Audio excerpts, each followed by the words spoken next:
हमारे समाज में जो ये माँ बहन की गालियां हैं, जो कि आजकल आम तौर पे नॉर्मलाइज हो गई हैं, ये रेप कल्चर को बढ़ावा देती है। ये हमारे समाज में माँ बहन की गाली देना आम बात हो गया है। ये ऑब्वियसली रेप कल्चर को बढ़ावा देना है हो रही है। इसका रीजन क्या दिया जाता है कि रात में लड़कियां घर से बाहर निकल रही हैं, बट ये इसका रीजन लड़कियों के रात में घर से बाहर निकलने से रेप और उनके साथ मोलेस्टेशन नहीं होता है। ये जो ऐसा लड़के करते हैं, रेपिस्ट करते हैं, उनके बाहर निकलने से, तुम कैसे थी, तुम बाहर निकली, तुम खराब कपड़ा पहनी थी, तुम रात में गई थी, ये ज्यादातर हम ही लोग जो पीड़ित होता है उसी के साथ। अगर 4 लोग हम रास्ते में जा रहे हैं छोटे कपड़े पहन के और 4 लोग मुझे देख लिए या फिर कुछ किए तो ये मेरी गलती है। अब हम लोग अपने डिफेंड में कैसे बोलेंगे जब इतना लोड मिल जाता है चारों तरफ से। फिर उसके बाद से एंड मोमेंट पे मम्मी पापा भी बोलेंगे कि रहने दो, ब्रेन वॉश हो जाएगा, सब कुछ वही है। जो पीड़ित है उसी के पीछे मतलब हाथ धोके कि तुम कैसे थी, तुम बाहर निकली, तुम खराब कपड़ा पहनी थी, तुम रात में गई थी, ये ज्यादातर हम ही लोग जो पीड़ित होता है उसी के साथ होता है। लेकिन जो मतलब दूसरे लोग हैं जो उधर है, मतलब उनसे नहीं पूछा जाएगा कि तुम क्यों गए, तुम क्यों किए, ऐसा उनके लिए नहीं है। घर परिवार वाले ये नहीं कहेंगे कि तुम मत बाहर जाओ, तुम अपने बच्चों को मतलब बेटों को नहीं बाहर कहेंगे, लेकिन लड़कियों को जरूर मना करेंगे कि तुम मत जाओ, तुम जा भी रही हो तो क्राउड एरिया में जाओ, ये ऐसे रहो। तो हम बिल्कुल भी नहीं दे सकते।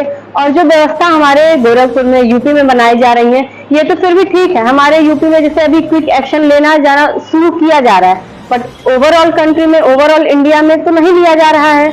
बहुत ही जुडिशरी हमारी बहुत ही स्लो प्रोसेस करती है, क्विक एक्शन किसी भी टॉपिक पे नहीं लेती है। इसीलिए ऐसे केसेस को, उन रेपिस्ट को बढ़ावा मिलता है ये सब करने के लिए कि चलो हम तो ऐसा कर दिए, हाँ अभी तो बहुत टाइम है, सजा मिलेगी भी या नहीं मिलेगी। और सजा मिलने के बाद भी उन रेपिस्ट को छोड़ दिया जाता है कि सब लोग मतलब कि कानून बोल रहा है बेटी बचाओ बेटी पढ़ाओ, पर बेटी को तो बचा ही नहीं पा रहे हैं। जो बच्चियां पढ़ रही हैं, लिख रही हैं, एजुकेट हो जा रही हैं, वो लोग भी तो सुरक्षित नहीं है। हम एक गांव एरिया से बिलोंग करते हैं, तो अगर हम जाते तो है, अगर परिवार से ये मिलता है कि ऐसी जगह पे जाओ जहाँ पे चहल पहल हो, वहाँ से जाओ तो तुम्हें कोई मतलब रात में आते समय हमको थोड़ा डर लगता है, भय लगता है, क्योंकि सन्नाटा होता है उस जगह पे। तो परिवार जैसे ये सब कांड देखते हुए थोड़ा परिवार भी हमारा भयभीत हो चुका है, थोड़ा डर बन गया है अंदर कि ऐसे जाओ, इस तरीके से जाओ और सबके जो समाज है, मतलब जो भी जहाँ चहल पहल हो उस रास्ते से जाओ। स्थिति हम अपने समाज में पीछे पा रहे हैं। हमारा देश तो आगे चलते चला जा रहा है, लेकिन हम महसूस आज भी पीछे ही रह रहे हैं। जहाँ पे एक जो लड़की थी, स्त्री थी, वो एक जॉब करती थी, फिर भी उसके साथ ऐसा हुआ। एजुकेटेड लड़की थी, जहां गांव तक एजुकेशन नहीं उतना पहुंच पा रहा है, वहां पे ऐसी स्थितियों में क्या किया जाए। इसका अहम भूमिका जो होती है हमारे समाज में जो हो रही है, किसी की दृष्टि, नजरिया कैसी है, उस हिसाब से अब इसकी मुद्दा छेड़ दिया जा रहा है कि जैसे कि पहनावा इसकी मुद्दा कभी हो ही नहीं सकता। आपकी नजर में क्या है? ये जो सिचुएशन आपने डिस्क्राइब करी है, ये एक पब्लिक प्लेस की सिचुएशन है, तो यहाँ पे पुलिस ने देख लिया, काम हो गया। लेकिन ऐसा भी तो हो सकता है कि सन्नाटे में यही थी, तब तो पुलिस नहीं देख सकती थी, तब इनकाउंटर कैसे होता? या फिर कहीं ऐसी जगह पे होता जहाँ सन्नाटा होता, तब इनकाउंटर कैसे होता? और सिर्फ यूपी में ये हुआ है, बाकी प्लेसेस में लड़कियां सिर्फ यूपी में तो नहीं रह रही है ना, ऑल ओवर द वर्ल्ड रह रही है, ऑल ओवर इंडिया रह रही है, तो वहां पे तो नहीं हो रहा इनकाउंटर। अब बाकी कंट्रीज में अगर आप सेम सिचुएशन, सेम क्राइम की सजा देखें और इंडिया में सेम क्राइम की सजा देखें, बहुत ही ज्यादा डिफरेंट है। कहीं पे किसी को पत्थरों से मार दिया जा रहा है, कहीं पे बीच चौराहे पे फांसी दे दी जा रही है, कहीं पे पब्लिक के हवाले कर दिया जा रहा है। लेकिन इंडिया में क्या हो रहा है, 7 साल एक को सजा मिली, एक अभी रिसेंट केस है उसकी सजा और उसकी कुछ नहीं। वहाँ की तो गवर्नमेंट ही रैली निकाल रही है, किसके खिलाफ निकाल रही है? अपने खिलाफ। है कि हमें परिवार से पूरी लिबर्टी मिले, पूरी स्वतंत्रता मिले कि हम बाहर कोई एक्शन ले सके। अगर हम लोग घर से ही मजबूत नहीं रहेंगे, अपनी फैमिली से इसका ही सपोर्ट नहीं मिलेगा, तो हम बाहर कैसे लड़ेंगे? हम चाहते हैं कि हमारी फैमिली हमारे पे प्राउड से विश्वास रखे कि हाँ हमारी बेटी अच्छी है, हम उसकी बातों पे भी विश्वास करके हाँ सही बता रही है। अगर कोई लड़की कोई गलती कर देती है तो उसे लोग परिवार में छिपाते हैं, फिर उसके बाद शादी ब्याह कर देते हैं। और लड़का गलती करता है तो उसे कहते हैं ये लड़का है, लड़कपन कर दिया। ये जो हम अपने घर के मतलब आजकल तो लड़की लड़का दोनों जैसे इक्वल ट्रीटमेंट ऐसा हो रहा है कि दोनों बराबर है। बट हमारे फैमिली में कहने को बराबर है, फैमिली में कहने को बराबर है, दिया नहीं जाता। बराबर है। एक सेकेंड, मेरी बात खत्म नहीं है। बराबर है, लेकिन सीन क्या है कि हम बराबर है, हम सिचुएशन में है, सब कुछ ठीक है, फैमिली सपोर्ट है, मेरे पास खुद जॉब है, हम 9:30 बजे खुद घर जाते हैं।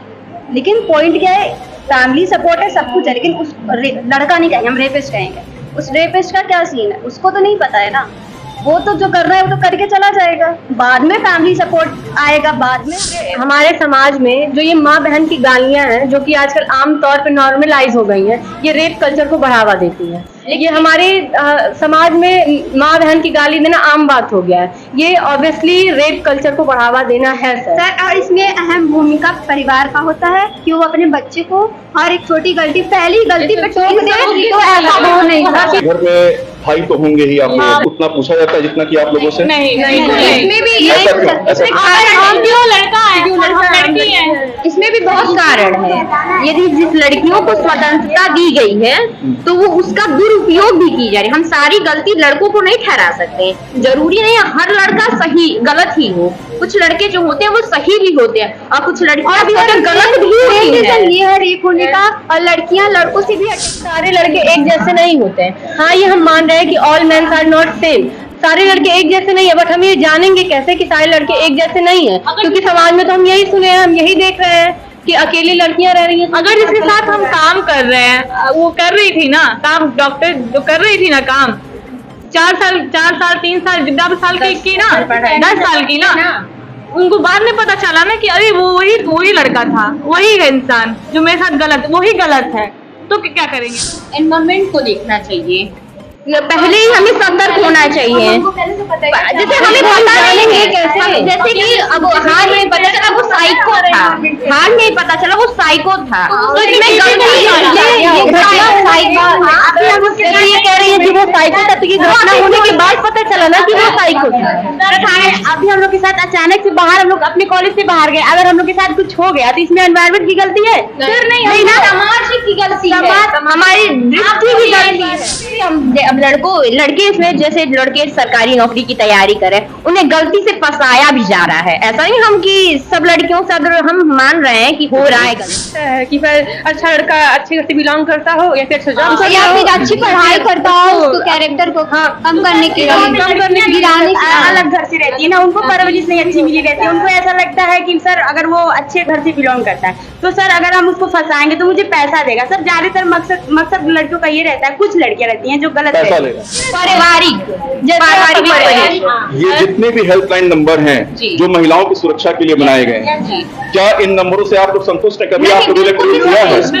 क्यों संतुष्ट नहीं है? क्योंकि जैसे कि आज हम तो कॉल कर दिए, कल क्या जरूरी नहीं है हर सभी लड़कियों के पास फोन। हाँ, मान रहे हैं कि आजकल सबके पास फोन है, लेकिन फिर भी कई लोगों के पास कुछ कारणवश फोन स्विच ऑफ हो गया, फोन ही नहीं है, तो उस हेल्पलाइन नंबर का हम क्या कर पाएंगे? सेल्फ डिफेंस भी हम अभी लागू करें तो 10 लोगों के अगर 4 लड़के साथ में हैं, हमको पीछे से पकड़ ले रहे हैं, हम कितने भी वेपन्स अपने पास रखे हो, पेपर स्प्रे रखे हो, पेन रखे हो, कुछ भी इनकी बात से किए आप हो, सहमत हैं? हम इसकी बात से सहमत नहीं, इनकी बात से नहीं, क्योंकि हेल्पलाइन नंबर इज गुड, वो काम आ रहा है, ठीक है, किसी के लिए आ रहा है, किसी के लिए नहीं आ रहा है, फोन स्विच ऑफ हो जाता है, that's can also be one of the case. लेकिन जो मेन केस है कि क्या करें, अब कोई हमें पकड़ ले रहा है पीछे से, 4 लोग पकड़ लेंगे तो हम क्या करेंगे? उसको अब हम उससे कहेंगे कि रुक जाओ, हम पेपर स्प्रे निकाले, फिर उसके बाद पकड़ना है, ऐसा तो हम कह नहीं सकते हैं। ना कॉल कर ले हम, रुको हम 4 तेज बाइक चलाते हैं, यदि को पहले कम किया जाए तो जितना जो लड़के अगर तेज बाइक चलाते हैं तो उससे आपको एक्सीडेंट समस्या होती है? हाँ, अचानक से आके बाइक रोक देते हैं, सामने फिर मुड़ा लेते हैं, ऐसा कंडीशन। क्या वो ऐसा छेड़खानी के उद्देश्य से करते हैं? आपने कभी ऐसा ये भी हो सकता है, ये भी हो सकता आपको है। क्या नहीं, क्या दुपट्टा बाइक से जा रहे, दुपट्टा खींचते चले यार। 4 लोग हम रास्ते में जा रहे हैं छोटे कपड़े पहन के, और 4 लोग मुझे देख लिए या फिर कुछ किए, तो ये मेरी गलती है छोटे कपड़े फिलहाल एक सॉल्यूशन, एक कॉमन सॉल्यूशन, बच्चों के साथ रेप एक कॉमन सॉल्यूशन। अगर स्त्रियों के साथ यौन अपराध, यौन हिंसाएं हो रही, छेड़खानी घटनाएं हो रही हैं, तो आप लोगों की नजर में इसका एक कॉमन सॉल्यूशन क्या है? इसकी रोकथाम के लिए कोई एक कॉमन सॉल्यूशन आप लोग बताइए, आपकी राय। लड़कियों को डरना बिल्कुल नहीं चाहिए, चाहे वो अकेले हो, चार लोग के साथ, कहीं भी, कैसे भी हो परिवार। लड़कियां जब ऐसा कुछ होता है तो लड़कियां डर जाती हैं। और हम ऑटो में बैठे हैं, एक अकेला लड़का, हम 3 लड़कियां अगर बैठे हैं तो कर सकते हैं। सख्त कानून व्यवस्था जिसे आपको अपराध नहीं, लेकिन अपराध करने से पहले जो वो कर रहा है वो पहले अपराधी जो है सोच विचार है। मैं डॉक्टर पूनम शुक्ला, प्राचार्य गंगोत्री महिला पीजी कॉलेज टुडे की तरफ से आप मेरे महाविद्यालय में आए। पहले मैं आपका स्वागत करती हूँ, क्योंकि आपने जो ये कार्यक्रम करवाया है यह हमारे महाविद्यालय की छात्राओं के लिए बहुत ही उपयोगी रहा और जरूरी है कि आप इस तरह के कार्यक्रम मेरे महाविद्यालय में आयोजित करते रहें। और जानकारी भी मैं आपको बता देती हूँ कि इस महाविद्यालय में इस तरह के कई कार्यक्रम का आयोजन हुआ है और महिला सशक्तिकरण के तहत, और जिसके तहत प्रदेश सरकार से यह महाविद्यालय सम्मानित भी हुआ है। और हम ये चाहते हैं कि आप आएं और हमारे बच्चों को इस तरह से जागरूक करें। आपने जो यह कार्यक्रम करवाया है यह हमारी छात्राओं के लिए इसलिए उपयोगी है कि आपने जो भी क्वेश्चन पूछा या जो भी आपने लड़कियों ने बताया, आप उनके बारे में जाने। और चूंकि आप मीडिया से हैं तो हम ये आपसे अपेक्षा जरूर करते हैं कि आप इसको आगे तक ले जाएं और उनकी इन समस्याओं के निराकरण के लिए आप लोग कुछ उपाय करें।